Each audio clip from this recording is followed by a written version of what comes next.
RTD Live Talk, Detroit's #1 midday YouTube talk show. Excited to be back for another day, and definitely want to connect with you earlier than normal. Looking forward to connecting later on tonight at 9:30 during our normal time with the guests, Alaska Preppers, joining us. But I wanted to check in briefly, just because some things came across my desk today, and I wanted to definitely share my thoughts on it, because after having a chance to dive into some of the details, saw a couple of things, and basically was able to pull out a little something I want to just put out there to you guys, because we're getting introduced to a lot of cyber activity from all around the globe. And I question all this stuff now because there's no accidents in the midst of an intentional reset. But we are expecting the Cyber Polygon event to actually begin, or the drills or whatever, the demonstrations or whatever, to take place on July 9th.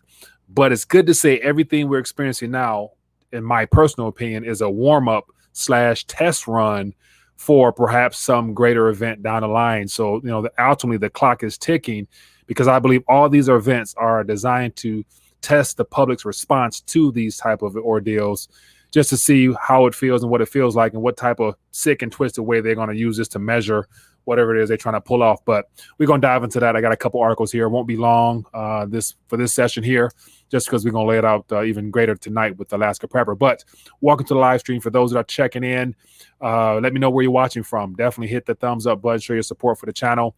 And then in the chat, definitely let me know where you're watching from. We'd love to bless you and acknowledge you for joining us for this somewhat of an emergency live stream.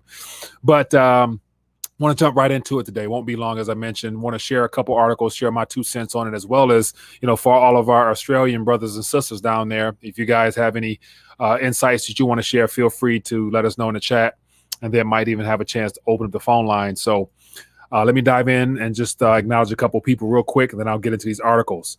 We got El Monte. It says, "Hey Mike, we got Hoodoo Silver says get your weight up on Thursday, definitely," because the price was slammed today, so we can touch on that as well.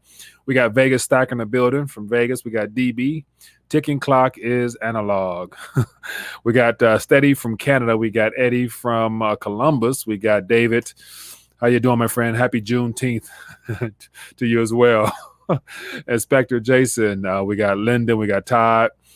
We got the protocol professor in the building. How you doing, my friend? Appreciate you for joining us. So I want to jump right into it. Let me actually pull some articles up here, because it's very interesting. Nothing is by accident. None of these events that are taking place are by accident. All right. It says internet hours, websites, and airlines, Australian central banks go down briefly. And so, as I mentioned, that single point of failure, which happened to be that cloud server, the CDN, which is designed to help the internet processes run smoother, apparently came out in a minute that they were at fault. But here's the thing, as I was just hinting at, we got appreciate that super sticker there. We got Calagoin. If I'm sure I'm butchering that, but forgive me for butchering that if I am. But I appreciate your love offering.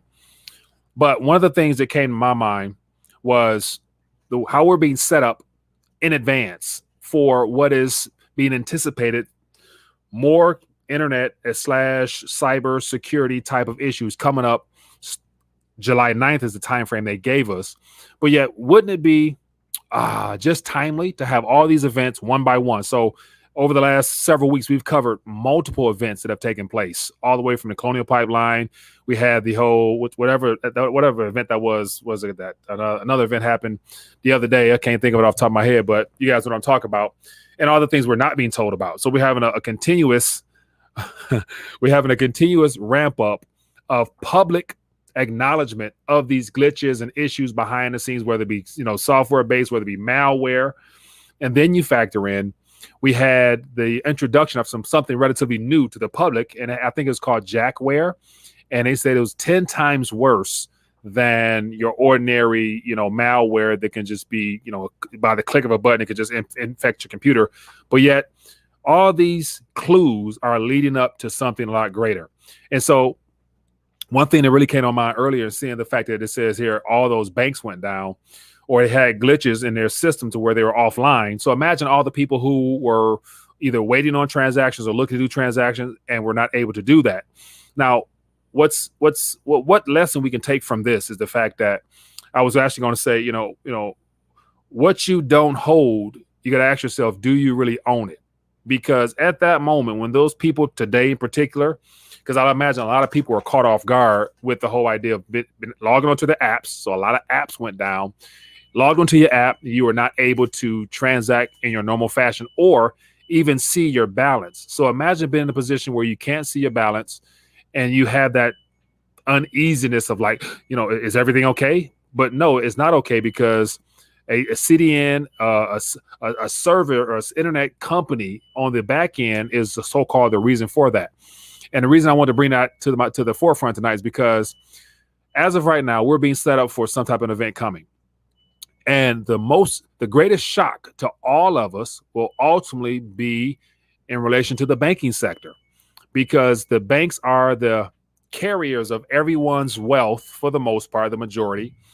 And it is the banking institutions themselves which are ultimately in the most trouble. So wouldn't it be very timely that there's another glitch in the system where the banks go offline and we have some company that's hosting the servers for the banks or something like that, or however that operates there. They're all interconnected. And I'd imagine they're probably partners with the World Economic Forum. And you have those entities basically have some type of glitch behind the system. And then to take it even further, I know I'm ranting a lot, but I had a lot of thoughts I want to try to get out real quick before we get into our live stream tonight. But being introduced to that Jackware, which came up, let me actually pull this up here, see if I can find it real quick. Let me see if I can find it, because I thought that was very interesting that somebody, a cybersecurity expert, introduced something completely new to us. Let me see if I can, here we go.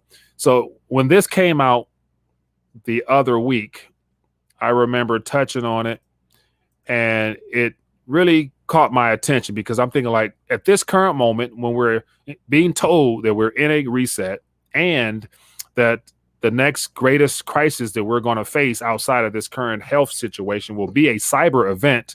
Then we have some cybersecurity guy come out and says that Jackware, a new type of ransomware, could be 10 times as dangerous. And so just putting all this stuff together, just, trying to take all these events that's transpiring all around us right now, I'm thinking like, wow, wouldn't it be interesting that this Jackware, because they mentioned that it's already more so implemented in the hardware of certain systems or whatnot. So it's actually something that's already embedded in a lot of things. But wouldn't it be interesting that this Jackware that already exists, so it says here, a new type of ransomware that could be 10 times more dangerous because instead of encrypting Windows computers and servers, Jackware hijacks the actual physical devices and machines that make modern life possible. So I'm thinking like here we are introduced to a whole new level of cyber activity. And not only will it be a software-based issue, but it can actually hijack the physical devices and machines. And then I remember, and once again, I'm off topic here, but this is all interrelated. You remember how, was it 2 years ago, we had the whole dispute with, I think it's Huawei. And I remember in Canada, they end up not letting one of the executives or whatnot fly through Canada and kept her hostage for however long. I'm not sure if she still is hostage or not. But it was all about the fact that the U.S. was concerned about China not giving the U.S. backdoor access to Huawei and the whole 5G movement. And so it's been downplayed since. We haven't heard anything about it. But in this current environment now, being set up for some type of event coming, all these small little tidbits of activities that are all relatively small in nature because they're either internet outages, servers go offline or some type of glitch that we're told about. And we're introduced to a whole nother line of a malware attack that's actually in the physical devices themselves. So my thought process was, wouldn't it be interesting that, say, sometime in the next couple of months or so, there would be another event to where nations try to point the blame at other nations, but given this new malware, this Jackware that's 10 times more dangerous than a malware attack, a lot of these issues or bugs or whatever they're called, I don't know, I'm not tech savvy IT type of person, but feel free to let me know in the chat. But it's good to say a lot of these ransomware style bugs are already in systems, meaning that we're having a chip shortage. So all the chips come from where? Out east. So what's the likelihood or the possibility of this ransomware, this new ransomware, this a physical device type of activity situation actually already being in a lot of computers, whether it be stuff that's in our mainframe servers here in all the big corporations, and especially in the banking sector? It would be just timely, wouldn't it, if they were able to activate something in real time on the back end of these servers to where there is no real event that we're looking for, because the event that we're anticipating is already baked into the code or the malware, ransomware, or whatever it's called already. And it's literally something that can be controlled.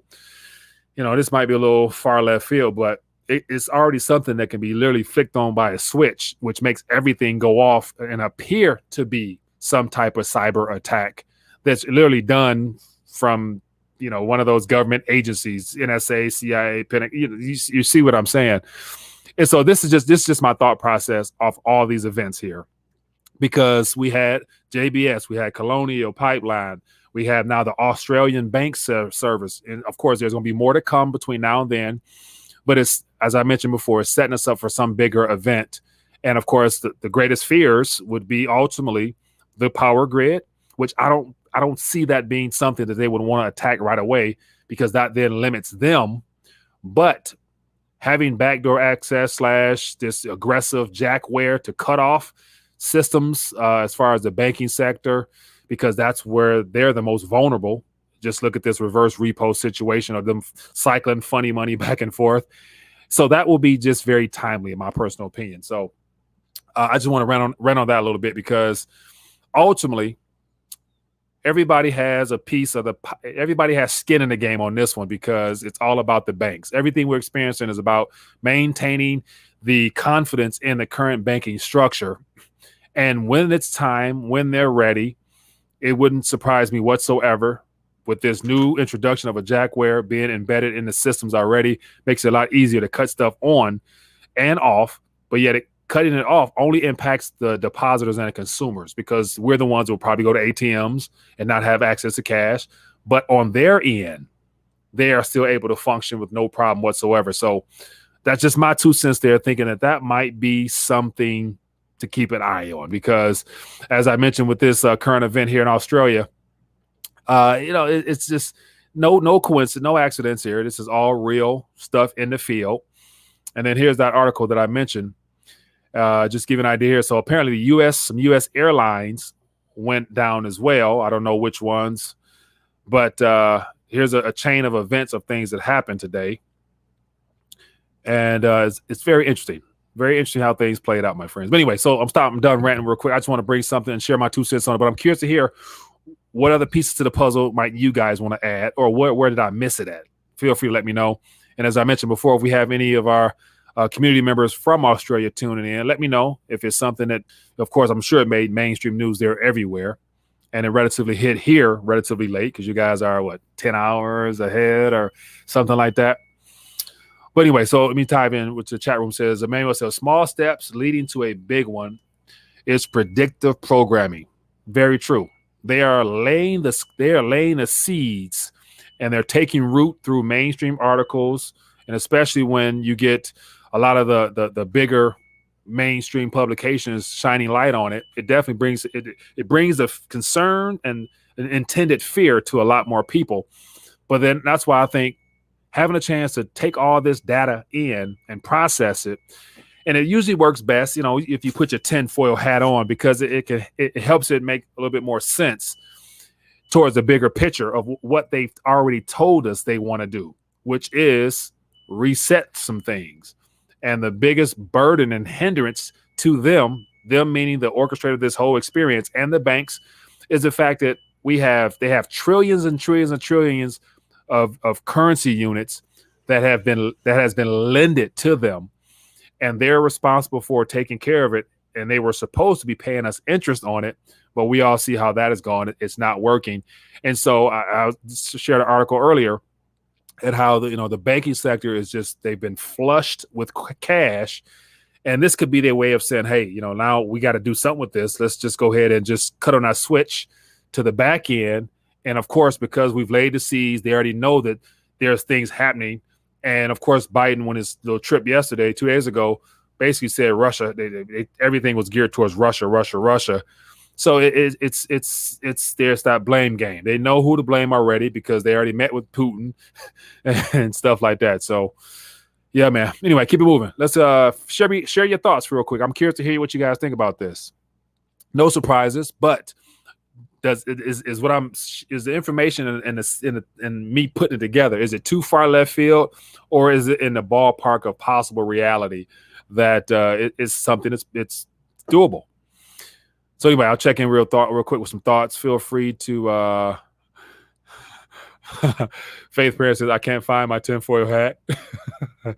And so here's the thing. Everybody in the alternative media space, whether you have a physical tinfoil hat, like you got something nearby to put it on just to help the viewers as well as those people in front of you realize what angle you're coming from, is going to be far left field. It might sound crazy, but it's in the ballpark of reality because somebody out here probably trying to execute that very thought, if not already. So you're more likely, tinfoilers at this current moment will probably more likely be considered like what you call them, not prophets, but what you call them, people, psychics. Yeah.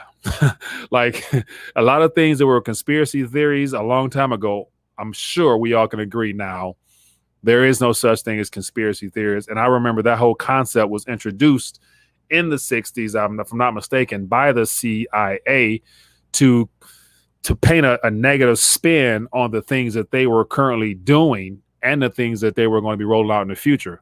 And so it's easier to say that that's just, conspiracy. We have these extremists on this side. They're just trying to yada, yada, yada.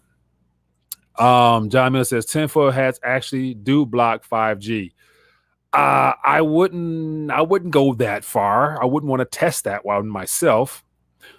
But let me see here. So Crypto says, how about the reverse repo today? Yeah, so I saw that. Oh, so I didn't see today. I think it was yesterday's was 750 billion. Let me pull this up here. And speaking of which, I actually connected with a financial analyst that specializes in banking operations.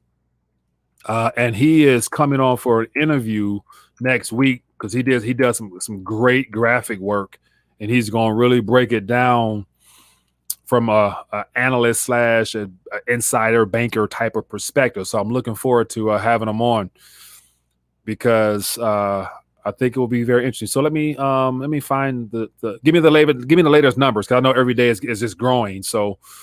But yet that's just, and that's literally, here we go right here. That's legal. It's actually legal.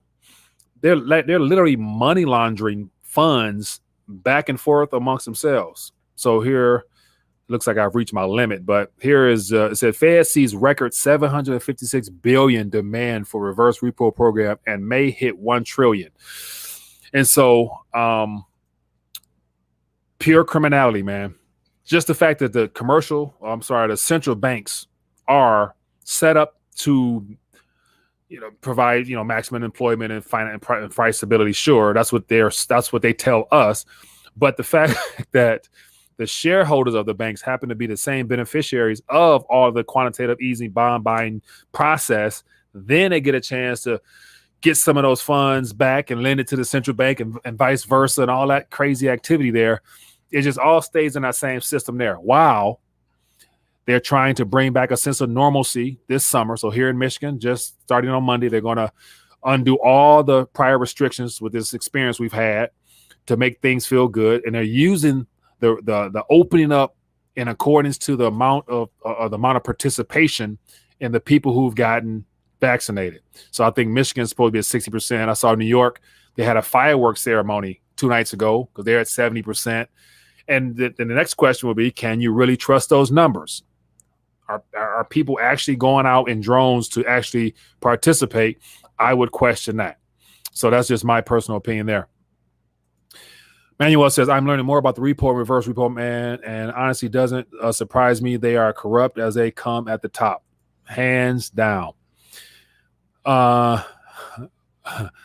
Yeah. So, Manuel, that's something that I've been sharing my opinion against for quite some time now, because I am a firm believer that this entire pandemic is in response to what's happening in the current banking system, disguised to be the catalyst for what they're going to do with the monetary system.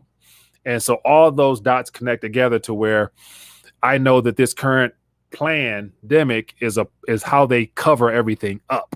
So if Fauci's emails have been shown to be that he's lied the entire time, that means everything he's suggesting, everything he's promoted and pushed on the public is obviously wrong as well. So therefore, I don't believe much that comes from the mainstream sources, and definitely I don't trust science in reference to the way they wanted to trust it, because it's the same individuals that say that there is no God, and that's a no-no on my part. But what we can take away from the repo action, that there's something happening behind the scenes, and it's going to only escalate and speed up the process for the banking meltdown, melt up, whatever it's going to be called. And then that's why I think this cyber stuff is so important, because based upon all the stuff I just laid out here, at the fact that I wouldn't be surprised if there was some type of backdoor Jackware, which is 10 times worse, as I mentioned, that's embedded into a lot of the hardware, software programs in the banks, you name it, that it'll be easier for them to activate, cut on a switch, call it a practice round, i.e. Cyber Polygon, which is July 9th. But all these test runs now is their way of gauging and testing the waters to see what they can pull off, how they can pull it off. And in actuality, I believe that literally, as I mentioned here, they say is that the most, this whole Jackware is 10 times more dangerous, because instead of encrypting Windows computers and servers, the Jackware is actually in the physical devices and the machines. So all the machines that that run the servers and all the stuff like that is not necessarily a software issue. It could actually be the hardware devices that we all know come from only one part of this planet, the Eastern Hemisphere, that it just plays in mighty, mighty evenly, that, there can be a easy cut it on a switch in the back end, and it causes a lot of things to go down, and they blame it on cyber attack. But of course, we all know the stage. Anyway, keep it moving, man. I want to hear from you guys. Can I move to Germany? Todd says stress test, no doubt. What it says here, my doctor has not been. Yeah, that's the thing. Like, once again, do you have, the whole Privacy Act? You got the HIPAA, right? HIPAA law, whatever. And there's some information that was shared in the Discord page showing that that whole HIPAA process was put into place, in 1993 or something like that, and it was designed to actually share certain types of information and give the public the perception that it was about your individual privacy rights. And so I got to dive further into that, but we'll see how that plays out. Mike B says it's a firmware virus. Now, are we talking about the ingredients inside of that vaccine, or are you talking about the actual malware firmware type of thing? The Thunder Sound says, remember Stuxnet from about 5 years ago, a virus that that's dormant in all computers at the logic level. Yes. So that I don't remember that in particular, but that type of stuff, I'm sure that's 100% correct, exists. And it's right at the right moment in time and space, people. She loves Cam says, when are you having Prepper on? So yeah, Alaska Prepper will be on tonight at 9:30 p.m. during the typical time frame I have my live streams. I just wanted to connect just to share my 2 cents on this while the thoughts were fresh. Says, are you saying that they are going to steal our money or just freeze things up so that we'll be ready to go digital? Ed, great question. It can go any of those ways, or the third option, which we're not aware of. And so I would say my best guess would be they could freeze or wipe clean the servers and the slates, because it's all digital anyway. And so there's nowhere near enough paper to cover all those digits that are in people's balances. And so if they were to wipe it clean, which ultimately what a reset will actually turn out to be, it'll appear that the hack just wiped the server out, and then of course once again I would assume they would probably say that the backups were deleted too, and this and that, whatever, and it'll make it easier for them to then roll out the digital format of what they want to do with the CBDC. And the next question will be, will they give you the Fed coin, the EUSD, dollar for dollar in accordance to what you have in your accounts now? That will be the only question, where I would imagine it'd be smoother to just give people dollar for dollar, to where it's a seamless process. They are able to just make it relatively smooth and simple, where they'll probably connect their Fed account directly to your commercial bank. It'll all be interconnected, interoperable, to where you can probably from your Fed coin wallet see your balance, but then again you can have access to that same ledger at your local commercial bank. If things don't go completely in this form of a meltdown, you can see your Fed account balance on your wallet, on your app, and that's the digital version of that. But then again, you can have access to that in the commercial bank in the meantime, which gives you access to be able to, over time, dial back from even needing your brick and mortar bank, because what point will there be need for brick and mortar when everything is going to be rolling towards digital? But yet they'll have to keep the brick and mortar buildings, some of them, open for ATM access. So if people want to actually go to their brick and mortar withdrawal, they'll still have that option. And then of course, according to that, the Banking for All Act, using the postal service as well, they'll put some type of money machines in the postal service, and that'll help them as well. So that'll be what'll be ideal, in my opinion. Make it smooth, seamless, to where you can do either or in the meantime. And then in time, they'll just start closing more branches, to where you'll be like, well, my bank went out of business, but it's okay because my balance is right here. I'm fine. And that'll be a smooth, seamless transition. But once the banks are closed, the old commercial bank ledger dollars are gone, and you're either on a stable coin or a Fed coin or whatever's on your wallet, then at that point comes the revaluation of the domestic currency of this country in regards to whatever that next form of a international standard of medium will be. And that's when you have the haircuts at the end. So between like today and that time that we're on a solely digital currency, given to us through the Federal Reserve, is the time to literally, in my personal opinion, as I mentioned, if you don't hold it, you don't own it.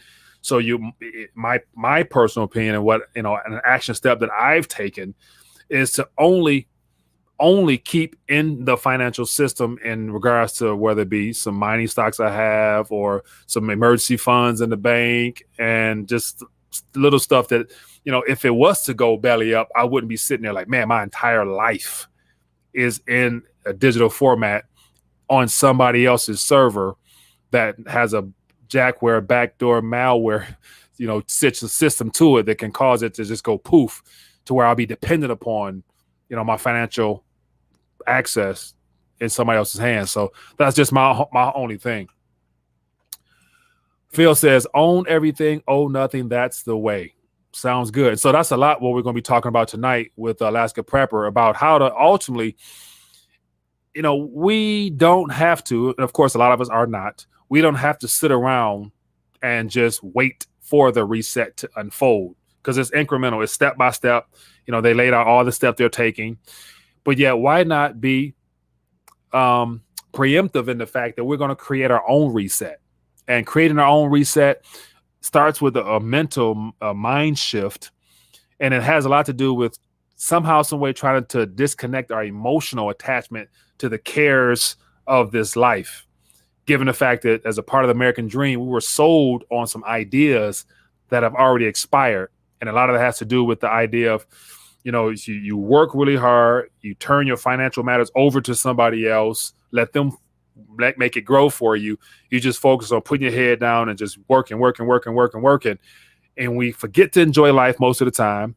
And then secondly, because we're a consumption-based nation, we always are led to believe that having the latest and greatest in real time, by just clicking buy now on a phone and getting it in the mail tomorrow by Amazon, that's the American way. And that's not going to be the case. during this reset, as they try to dial back and cut off chain supplies, food supplies, it's going to be hard to just be a just-in-time person. So we're going to have to literally intentionally create our own resets. And of course, a lot of that has to do with the prepper side of things, stuff we should have been doing already. But then there's going to be other areas that we're going to try to touch on tonight with Alaska Prepper. So it's going to be a good evening, people. So I want to make sure you guys are tuned into that one. So come back tonight, 9:30 p.m., and have your questions ready. And I might even do something different as far as having some people pop up on screen just to hang out with us a little bit and share your 2 cents. So I think it'll be worth your time. Good reminder. We got be your own everything: infrastructure, security, bank, farmer. Do what you can, one step at a time. Manuel, good stuff, man. So that, like, literally, that is probably those are probably the practical steps at creating your own reset or resetting your own life. And of course, with God's favor and blessing, it can definitely work out in your favor. So I'm excited for that one. So we're going to do that. So I'm going to get ready to dial back. I just want to connect, share my 2 cents as to how all these trimmers are set up for something greater in regards to what they're trying to do. But in actuality, I believe all the framework has already been set because they've already laid out exactly how they're going to do it. And I think it has a lot to do with that new version of a malware that just happened to be very timely, that I'd imagine one of the government agencies created it, and they're going to say that it was a Russian product or something like that. So anyway, people, I'm about to dial back. Looking forward to connecting with you in a couple hours, 9:30 p.m. Don't be late. I'll try not to be late, and we'll have some fun tonight. So once again, if you guys enjoyed this little quick rant and me sharing some pieces of the puzzle according to my angle, hit that thumbs up button, show your support for the channel, and I will see you guys this evening. Peace.